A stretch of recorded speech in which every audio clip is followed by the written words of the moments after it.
Right, Dr. Ahluwalia, if you could tell us more about the government's project Swasth Bharat to achieve Sabka Vikaas. Swachh Bharat is a good idea, and in the last government, the same idea was used to be called by Nirmal Bharat.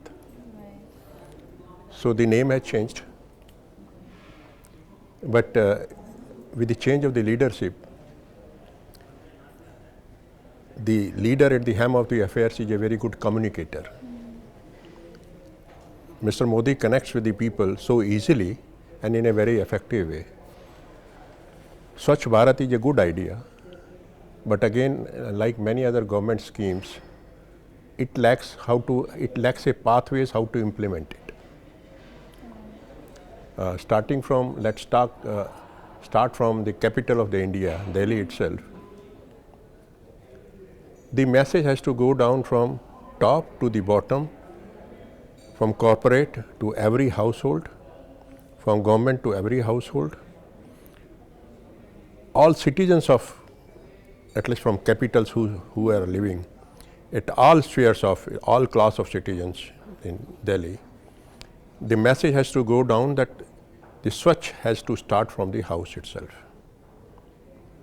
The mindset is that my house should be Swachh and outside my house is a garbage dump. You can see these things from moving cars, from windows of the houses, not in low-rung or unauthorized colonies or slums, but you can see this in very elite localities. So ultimately the mindset has to change, and it has to come from the top, a pathways of with a timeline that Swachh Bharat, these are the notion of Swachh Bharat, these are the steps to be taken for Swachh Bharat, inside the house, outside the house, in corporate houses, in hospitals, in industries, in water management, in power management, all Swachh. So Swachh has to be there in all aspects of our life. Then only we will be able to achieve what the notion is, what the Prime Minister says, Swachh Bharat, India as a whole. So I have just given an example from Delhi. Right. If you go beyond Delhi, the condition is not so good. So the pathways has to be laid down from metros, two-tier cities, small towns, then the rural areas. So we have to divide the country in a fashion, and there can be no one pathway. It has to vary from state to state. It has to vary from metros to the smaller towns to the villages. So we have got a strategy for. We must have a strategy for how to implement that the very concept of Swachh Bharat. This is the way I think. Great.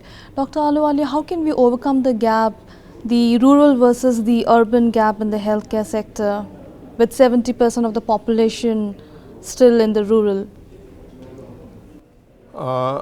We are still unable to penetrate into the 30% of the population, those who live in urban areas.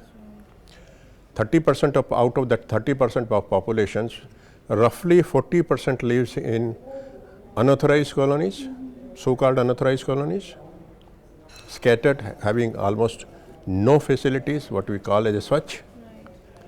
Neither the water facility is there, potable water is available, no drainage system is there. So the very basic facilities lacks. And the urban slums, unauthorized colonies, 40% of India's population living in metros live in either urban slums or in unauthorized colonies. So 30% of that 40% comes to around 12%. So we are only 18% is living in livable places. So the country's population in urban areas is only 80% is 18% is living in planned colonies, planned places, and rest of the population of the 30%, out of that 30%, 80% is living and 12% is living in, which is what we call is totally non-Swachh Bharat. So we have to devise the ways from. Now coming to your question of how to bridge this gap between these two. 4 years back, somewhere in 2010, 11, government devised a way, 18 ministries of the government come together for the first time to enable the all panchayats, 2.5 lakhs panchayat in the country. And the target was to complete by the December 2014. I think 95%, 90 to 95% targets has already been completed. And all panchayats in the country will be enabled with a core staff of 5 people, having internet connection, and over a period of time it will be handed over to the in a public-private mode. So once it happens in all panchayats, so the panchayat will be able to generate data on agriculture, on pesticides, on health facilities, on water and sanitation. So all aspects will be covered in, but that's a long way. So we have to develop a infrastructure. First is the development of infrastructure, core infrastructure, hardcore infrastructure from the urban to the rural areas. Otherwise, unless it is connected in terms of roads, in terms of potable water, in terms of transport, in terms of power, still you will find in India there are n number of villages which don't have electricity even now. There are many villages which are not connected by tar or pakka roads. So we can have electronic records, we may have telemedicine, but the core infrastructure has to be there in the rural areas. Unless until we have that, we can't bridge the gap. If you go to the European countries like France or Switzerland or UK, their rural area is as good developed as their metro cities, and people prefer living in small towns as compared to the capital city of Paris or capital city of London. The reason is they have got all facilities which is available in metros, big cities. Do you think FDI would help? As FDI is open now in the healthcare sector, this would help, because we have seen success in all sectors wherever private-public partnership has been there. Public-private partnership, the concept has to be made very clear. Few experiment is done in different parts of the country for public-private partnership, but so far it has not been successful. Because government is a welfare state, government has to prepare the welfare state, but the private sector has to make a profitable venture. Both are right in their own sense, because the government is elected by the people. So this is the duty of the government to provide facilities to all kind of population in the country, to all sort of people, to all class of people. But as far as private enterprise are concerned, they have to make a business viable model, which is profitable, sustainable over a period of time. So this is not a. They have to make still experiment to make a proper match of a certain kind of a limit to profitability and mixed with welfare states. Then only public-private partnership can be done. What is your expectation by the year 2028 we would be the most populous country in the world? Do you think healthcare for all we would be able to achieve, or is it just a far-fetched dream by the government? There are two things: healthcare and health coverage, two aspects. Health coverage is on paper as in a planned way, but universal health care is something different than the universal health coverage. You can cover on paper this much population. You have got set down rules for district hospitals, medical colleges, primary health centers, sub-centers, community health centers. But as far as coverage, as far as care is concerned, this scenario is different. 4 years back, I attended as a special observer in 2010, I attended a meeting in WHO office in Geneva, Switzerland. It was a 40-country studies, how to send doctors to the rural areas. So it is not the India's problem alone. China was there, Pakistan was there, Bangladesh was there, African countries were there. So there are total 40-country studies sponsored by World Health Organizations. It is a problem in all 40 countries, and They tried to find out the solutions. They prepared a package of around 20 to about 25 permutations combinations. Age of the doctors, more emoluments to the doctors, those who want to go to the rural areas, some incentives for their family, some incentives for their children, some incentives for their children's education likewise. But still in all those countries we are doctors are not intended to go in the rural areas. The basic reason is we still lack that hardcore infrastructure in rural areas. A doctor who has been trained, a MD, a postgraduate doctor who has been trained in a city, in a different kind of environment, in a metro, in a different kind of environment, and after 28 years of his education, you suddenly ask him or her to go to the rural areas, where sometimes electricity is not available, no roads are available, proper roads are available. Above and all, security, especially for the female doctors to go, the security problem is there. So unless and until we put all these aspects, what we call, because I look after from ICMR as health system research for the country as a whole. So when we talk about the health system, we have to put all components of the health system into place if we really want that the health service should be delivered to all kind of population in the country. So we have to make all components into it. Surprisingly, we contain health, we talk about health, and the mind perception is about doctors, pharmaceutical companies, medical college, primary health center, etc. What about potable drinking water? What about toilets?